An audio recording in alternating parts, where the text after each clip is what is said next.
ஒரு தினம் ஃபிக்ஸ் வந்துடுது யாருன்னு 2 பேருக்கு நாங்களே ஏதோ முயற்சி பண்ணி பார்த்தோம். அவரும் தண்ணி இதெல்லாம் கொடுத்தாரு, அது எதுவும் பண்ண முடியல.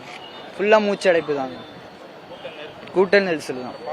பார்க்கணுங்கிற 18 வருஷம் நானே பார்க்கணும் தான் ஆர்வத்தோட இருந்தோம்.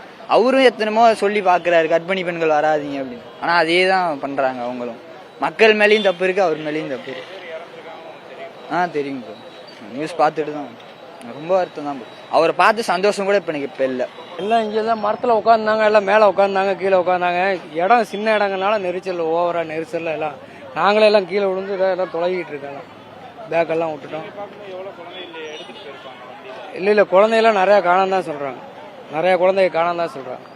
இந்த மாதிரி ஒரு லீடர் வர்றப்போ ஒன்று ஓப்பன் பிளேஸு அவர் சூஸ் பண்ணணும், இல்லை அரசாங்கமும் ஓப்பன் பிளேஸை சூஸ் பண்ணி கொடுக்கணும். நல்ல க்ரௌடான இடத்துல, மெயினான இடத்துல கொடுத்துட்டு ஒரு வீடுனா ஒரு 10 பேராக இருக்க முடியும். ஒரு வீட்டுக்குள்ள 100 பேர் போக முடியுமா?